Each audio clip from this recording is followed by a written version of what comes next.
هل ينظرون إلا أن تأتيهم الملائكة أو يأتي أمر ربك كذلك فعل الذين من قبلهم وما ظلمهم الله ولكن كانوا أنفسهم يظلمون۔ آج سورۃ النحل کی آیت نمبر 33 سے بیان ہے وہ کافر اس کے سوا اور کس چیز کا انتظار کر رہے ہیں کہ ان کے پاس فرشتے آ جائیں یا آپ کے رب کا عذاب آ جائے۔ ان سے پہلے لوگوں نے بھی اسی طرح کیا تھا، اللہ نے ان پر بالکل ظلم نہیں کیا، وہ خود اپنی جانوں پر ظلم کرتے تھے۔ فَأَصَابَهُمْ سَيِّئَاتُ مَا عَمِلُوا وَحَاقَ بِهِم مَّا كَانُوا بِهِ يَسْتَهْزِئُونَ، سو ان کے کاموں کی برائیاں انہیں پہنچ گئیں اور ان کو اس عذاب نے گھیر لیا جس کا وہ مذاق اڑاتے تھے۔ تو آج آیت نمبر 33 سے بیان ہے۔ اب پیچھے قرآن پاک کی تفسیر میں آپ لوگ پڑھ آئے ہیں کہ نبی کریم صلی اللہ علیہ وسلم کی نبوت پر کافر جو ہیں وہ مذاق اڑاتے تھے اور طرح طرح کی باتیں کرتے تھے۔ وہ کہتے تھے کہ اگر آپ سچے نبی ہیں تو پھر چاہیے تو یہ کہ آسمان سے کوئی فرشتہ اترے اور ہمیں بتائے کہ آپ اللہ کے رسول ہیں۔ یعنی آپ کی بات پر یقین نہیں کرتے تھے مگر کہتے تھے کہ کوئی فرشتہ نازل ہو، وہ فرشتہ آ کر بتائے ہمیں کہ آپ اللہ کے رسول ہیں۔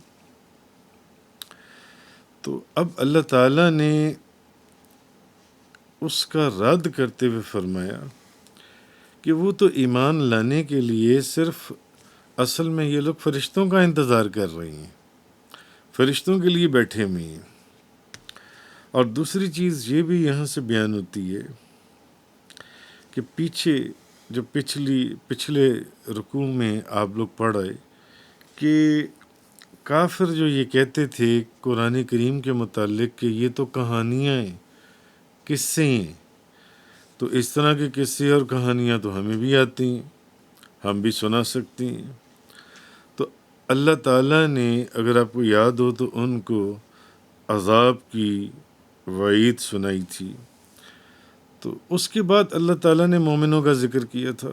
ایک تو وہ لوگ تھے جو مکہ مکرمہ کے داخلی دروازوں کے اوپر بیٹھ کر لوگوں کو قرآن مجید کے متعلق اور نبی کریم صلی اللہ علیہ وسلم کے متعلق بہکاتے تھے اور لوگوں کو غلط راستہ دکھاتے تھے، اور یہ بھی کہتے تھے کہ ان کی بارگاہ میں نہ جانا، اور قرآن کے متعلق جب پوچھا جاتا تھا تو وہ کہتے تھے کہ یہ تو بالکل ہی ایک کہانیاں ہیں، قصے ہیں جو ان سے ہیں، اور ان کے لیے جہنم کے عذاب کا جو ذکر کیا گیا۔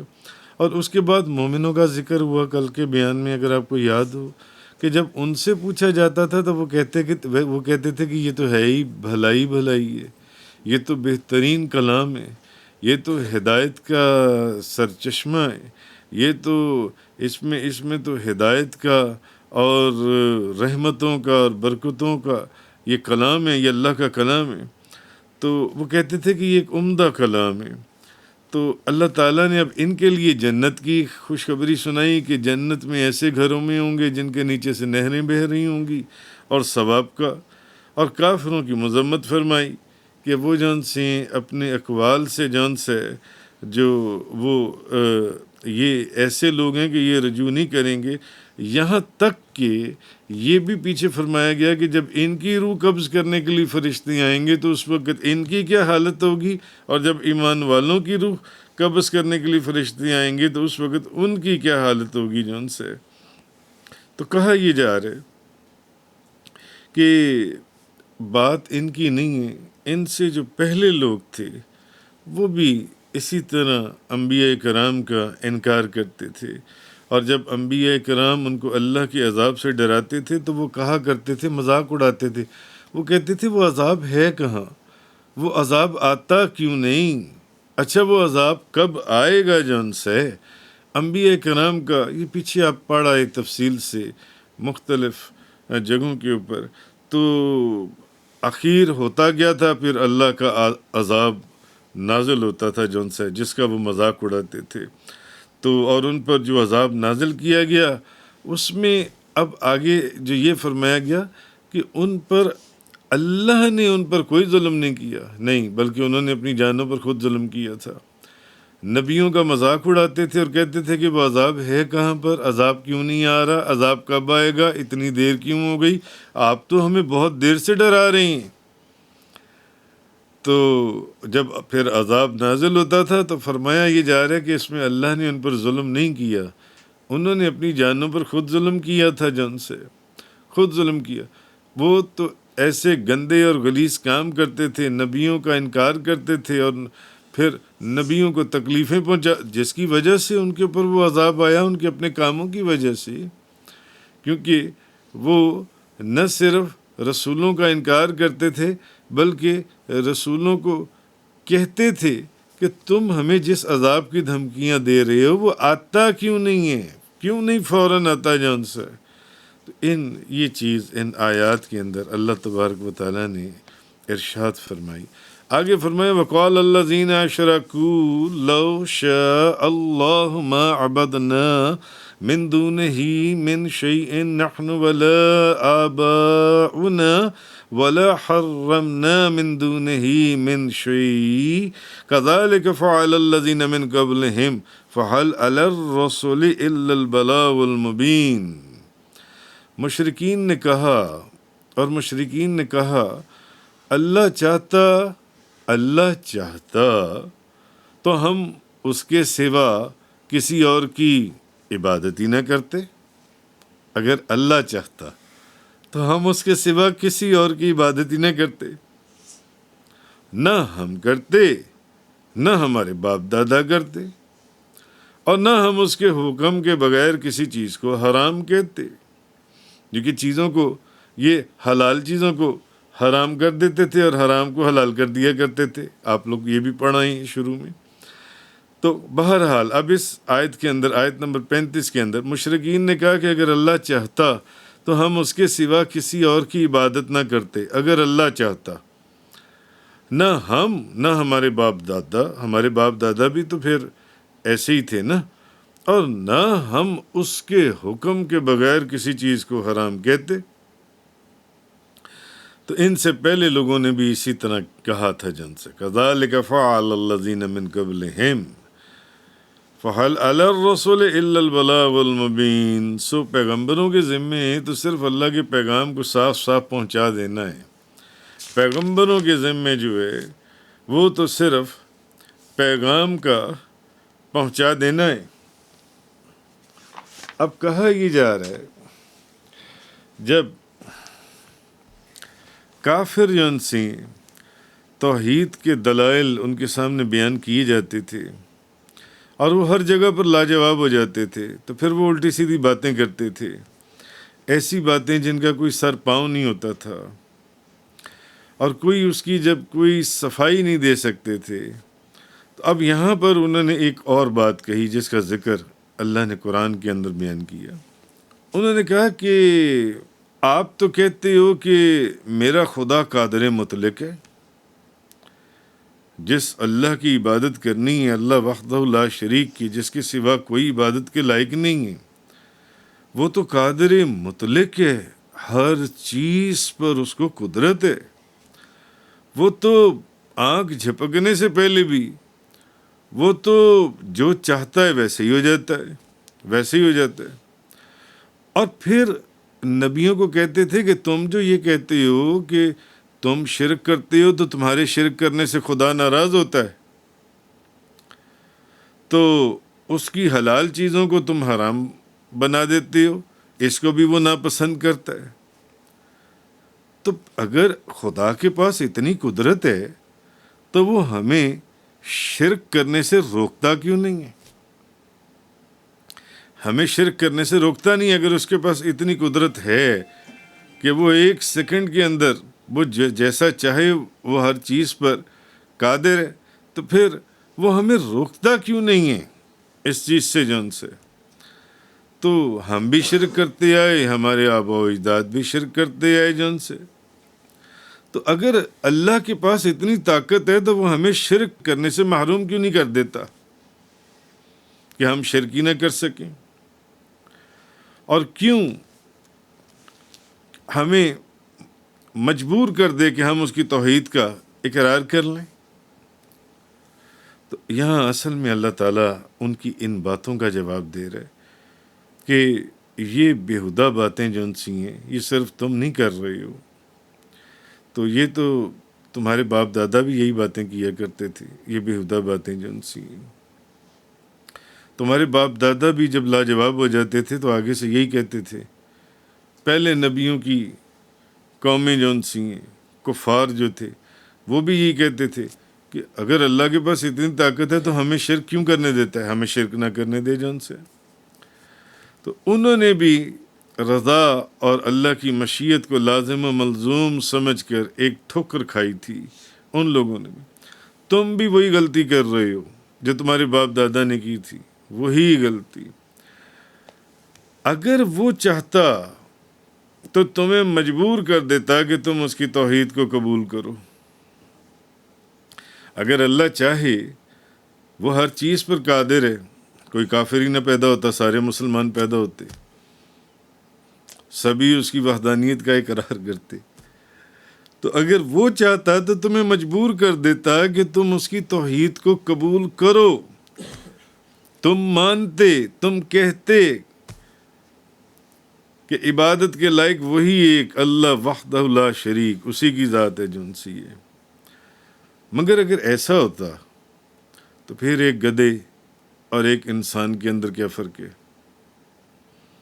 ایک گدھے, ایک جانور اور ایک انسان کے اندر فرق کیا رہ جاتا؟ انسان کو تو دوسری مخلوق کے اوپر یا مخلوقات کے اوپر جو شرف بخشا گیا ہے, وہ یہی شرف بخشا گیا ہے کہ وہ اپنا راستہ اختیار کرنے میں خود مختار ہے. اس کو اختیار دیا گیا ہے, اس کو بتا دیا گیا ہے کہ یہ اچھا راستہ ہے, یہ برا راستہ ہے, یہ پاکیزگی کا راستہ ہے, یہ گندگی کا راستہ ہے, یہ ہدایت کا راستہ ہے, روشنی کا, یہ تاریکی کا راستہ ہے, یہ جنت کا راستہ ہے, یہ دوزخ کا راستہ ہے, یہ اچھی چیز ہے اور یہ بری چیز ہے. اب اختیار تمہارے پاس ہے, تم نے اس کو منتخب کرنا ہے جون سے. تو یہ تو پھر جو بات تم کر رہے ہو, پھر جانور میں اور انسان میں فرق کیا رہ گیا؟ کیونکہ پھر انسان اور جانور کا فرق جون سا ہے وہ ختم ہو جاتا ہے. تو انسان ہے جس کو ہدایت کا راستہ بتا دیا گیا اور گمراہی کے راستے بھی دکھا دیے گئے کہ یہ ہدایت کا راستہ ہے, یہ گمراہی کا راستہ ہے. اور اس کو کہہ دیا گیا کہ اب مرضی تمہاری ہے, تم چاہو تو ہدایت کا راستہ اختیار کر لو, چاہے تو گمراہی کا راستہ اختیار کر لو. اور نبیوں کے آنے کا جو مقصد ہے وہ بھی یہی ہے کہ نبی جو ان سے نبی اور رسول وہ حق اور باطل کو آپس میں ایک دوسرے سے علیحدہ علیحدہ کر دیتی ہیں. وہ انسان کو فرق سکھاتی ہیں کہ کیا اچھا ہے اور کیا برا ہے, کیا نیکی ہے اور کیا گناہ ہے, کیا گندگی ہے اور کیا پاکیزگی ہے, کیا جنت ہے اور کیا جہنم ہے. نبی جو ان سے وہ انسان کو وہ ان حق اور باطل کو آپس میں ایک دوسرے سے اس میں تمیز پیدا کر دیتی ہیں لوگوں کے لیے, ان کو ممتاز کر دیتی ہیں دونوں کو جو ان سے ایک دوسرے سے. تو نبیوں کا کام یہ نہیں ہے کہ کسی کو ہدایت پر چلنے کے لیے وہ مجبور کریں. ان کا کام تو یہ ہے کہ ہدایت کا پیغام پہنچا دینا, آگے ہدایت یافتہ بنانا اس کا. ہاں اختیار اس بندے کے پاس ہے جو ان سے اختیار اس بندے کے پاس ہے. تو کہا یہ گیا کہ انہوں نے کہا کہ اگر اللہ چاہتا تو ہم ایمان لے آتے. نبیوں کا اس حد تک مذاق اڑاتے تھے کہ بھئی آپ کی تو کوئی ضرورت ہی نہیں تھی, آپ دنیا میں آئے کیوں ہیں؟ آپ آتے یا نہ آتے، اگر اللہ چاہتا تو ہم ایمان لاتے، ہم شرک کرتے ہی نہ۔ تو ہم جو ایمان نہیں لائے اور ہم جو شرک کر رہے ہیں، یہ کس کی وجہ سے؟ بجائے اس کے کہ وہ اپنے اندر ایک تمیز کو پیدا کرتے یا چیز کو سمجھنے کی صلاحیت پیدا کرتے، وہ کہتے نہیں، یہ تو سارا کچھ جو کچھ ہو رہا ہے یہ اللہ کی مرضی سے ہو رہا ہے۔ اور جب ہر چیز اللہ کے پیدا کرنے سے ہوتی ہے، تو اگر اللہ کو ہمارا ایمان لانا مقصود ہوتا کہ ہم ایمان لائیں اور شرک نہ کریں، تو وہ ہمیں مومن بناتا۔ اس نے ہمیں مشرک کیوں بنایا؟ اس کا مطلب ہے کہ اس کی مرضی ہے کہ ہم مشرک ہی رہیں۔ تو وہ ایسی باتیں کرتے تھے۔ تو اس میں نبیوں کو کہتے تھے کہ پھر آپ کو، نبی پاک صلی اللہ علیہ وسلم آپ کو پیغام دے کر بھیجنے اور آپ کی تبلیغ کا تو کوئی دخل ہی نہیں ہے۔ آپ کیوں تبلیغ کر رہے ہیں؟ آپ کی تبلیغ کا کیا فائدہ ہے؟ اصل تو چیز اللہ کے اوپر ہے۔ جب آپ کہتے ہیں کہ اللہ کو ہر چیز پر قدرت حاصل ہے، وہ جیسا چاہتا ہے ویسا کرتا ہے، اس کو شرک سے نفرت ہے، تو پھر اس نے ہمیں مشرک بنایا کیوں ہے؟ وہ ہمیں مومن بنا دیتا، ایمان والا بنا دیتا جان سے۔ اس کا ذکر، ان آیات کا ذکر سورۃ الانعام کے اندر بھی بڑا تفصیل سے پہلے گزر چکا ہے جان سے۔ بہرحال خلاصہ یہ، اصل چیز یہ کہ اللہ نے اس کائنات کو پیدا کیا، اللہ تعالیٰ نے اس کائنات کو پیدا کیا، اور تمام فرشتے اور مخلوق اپنے اختیار کے بغیر جبراً اللہ کی اطاعت کرتے ہیں۔ تمام فرشتے اور مخلوق اپنے اختیار کے بغیر، فرشتے اللہ کی اطاعت کرتے ہیں، ما سوائے انسان اور جنات کے، کیونکہ اللہ تعالیٰ کی حکمت یہ تھی کہ انسان اور جن، یہ دو چیزیں ایسی ہیں جو اپنے اختیار سے اللہ کی عبادت کریں۔ ان کو مجبور نہیں کیا گیا عبادت کے اوپر، یہ اپنے اختیار سے اللہ کی عبادت کریں جو ان سی ہیں۔ اور یہی وجہ ہے کہ اللہ تعالیٰ نے صرف انسانوں اور جنوں کے لیے ہی جنت اور دوزخ بنائی ہے، کسی اور کے لیے کیوں نہیں بنائی؟ انسانوں کے لیے اور جنوں کے لیے ہی اللہ تعالیٰ نے، صرف انہی کے لیے اللہ تعالیٰ نے جنت اور دوزخ کو بنایا، اور باقی کسی مخلوق کے لیے جزا اور سزا کا نظام نہیں بنایا۔ کیوں؟ کیونکہ ان کو مکلف کیا، انسان کو جن سے، اور اس کو اختیار دیا، اور اس کو تمیز دی، اور اس کو آنکھ دی سمجھنے والی۔ ہاں، یہ جان کر اندھا بن جائے یا جان کر بے سمجھ بن جائے تو وہ ایک علیحدہ بات ہے جان سی ہے۔ تو کہنے کا مقصد یہ ہے کہ یہ جو کافر لوگ جو باتیں کیا کرتے تھے، تو بعض مسلمان بھی جب اپنے برے کام یا گندے کام کرتے ہیں، چوری کر لیتی ہیں، شراب پی لیتی ہیں، ڈاکہ ڈال لیتی ہیں، جوا کھیل لیتی ہیں، کوئی اور برا کام کرتی ہیں، تو اکثر مسلمانوں کو بھی آپ نے یہ کہتے ہوئے سنا ہوگا کہ اگر اللہ نہ چاہتا تو میں یہ گناہ نہ کرتا، اگر اللہ نہ چاہتا تو میں یہ جرم یا یہ فلانا جو میں نے ایک کام میں نہ کرتا، اگر میں نے ایسا کیا ہے تو اس میں میرا قصور کیا ہے؟ تو صرف سوچنے کی بات یہ کہ انسان یہ سوچے یا مسلمان یہ سوچے کہ اکثر آپ نے لوگوں کو دیکھا ہوگا، وہ کہیں گے کہ میرے سے قتل ہو گیا، یہ تو لکھا ہوا تھا، یہ تو اس کی مرضی سے قتل ہوا ہے، یہ میرے سے گناہ ہو گیا، یہ تو لکھا ہوا تھا، یہ تو اس کی مرضی سے ہوا ہے سارے جن سے، میری کیا مرضی ہے؟ جب ہر کام اس کی مرضی سے ہوتا ہے، تو وہ صرف جب قرآن کو دل کی نگاہ سے پڑھیں گے، سمجھ کر پڑھیں گے، ان کو پتہ چلے گا کہ یہ قول اور یہ عمل اور یہ گفتگو کن لوگوں کی تھی اس سے پہلے، یہ ان لوگوں کی گفتگو تھی جو جہنمی تھی اور کافر تھی، جو نبیوں اور رسولوں کا مذاق اڑایا کرتے تھے اور اللہ کی بارگاہ میں بھی یہ کہتے تھے کہ یہ تو ہمیں مشرک بنایا تو اللہ نے بنایا، ہمارا کیا قصور ہے اس میں؟ وہ چاہتا تو ہمیں ایمان والا بنا دیتا۔ تفسیر قرآن کا یہ لیکچر انگلش میں سننے کے لیے براہ کرم ڈسکرپشن میں موجود لنک پر کلک کریں۔